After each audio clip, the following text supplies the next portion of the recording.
In my last video, I looked at how we can raise faith for our singleness. In this video, I want to look at whether marriage has actually become an idol. I want to look at not just whether we're undervaluing singleness in comparison to marriage, but whether we've actually elevated marriage to an unhealthy place. If you had asked me a few years ago now whether marriage had become an idol for me, I would have had to have said yes. I was looking to marriage to be the answer for some of the insecurities in my heart, some of the loneliness I was feeling, some of the rejection that I was wrestling with. And I was seeing marriage as the answer to that. I had put marriage on a pedestal, and I had made it the answer to the internal issues I was wrestling with.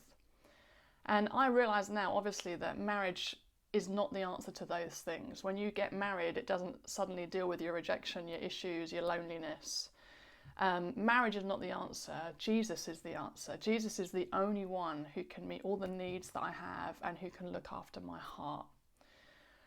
And, you know, it's interesting because I think the church and believers, we never explicitly say that marriage is a better goal than singleness. That would never be said explicitly. I've never heard someone say that.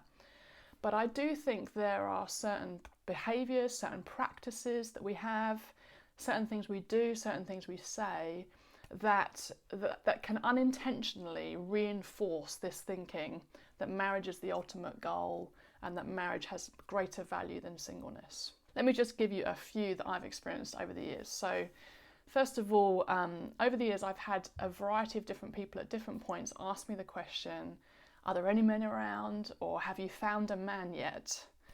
And I know that their heart behind asking me that question is because they love me, that they want what's good for me. Of course, if I were to get married, that would be a good gift from God to me. But there are issues with this question. And the first issue is this, that it communicates and reinforces that marriage is the ultimate goal. That's the expected trajectory, and the ultimate goal for you is to be married, to find a husband, to find a man. The other issue with this question is that it assumes that I want to be married. It assumes that I actually want to be married.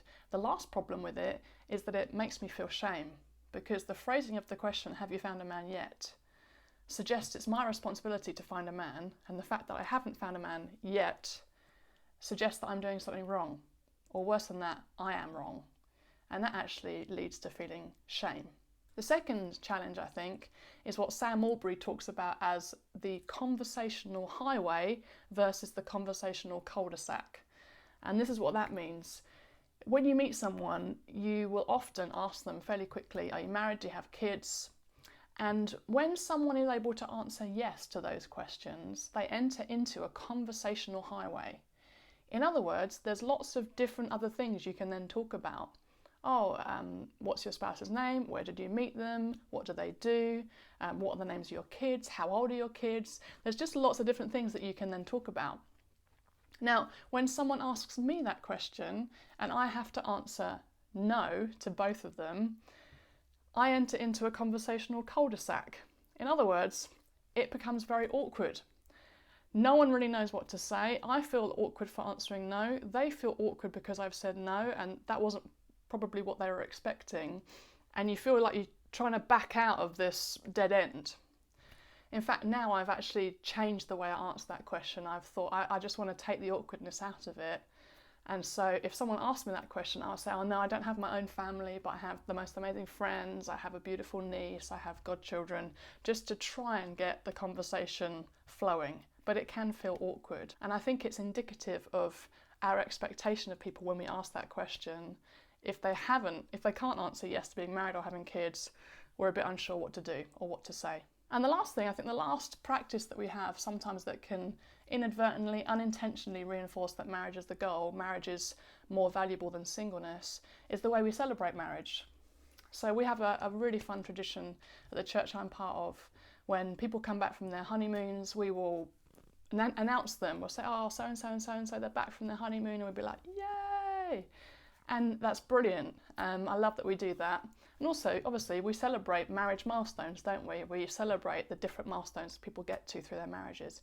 And we should. We absolutely should do that. God celebrates marriage. He absolutely loves marriage. And it's absolutely right that we do that. But here's the challenge. God also really loves singleness and he really celebrates singleness. And we just don't celebrate singleness in the same way at all. And you know, the truth is, it's just as amazing to God when a single person chooses to pursue purity in order to glorify him. It's just as amazing to God when a single parent does the best they can to raise their kids to love Jesus.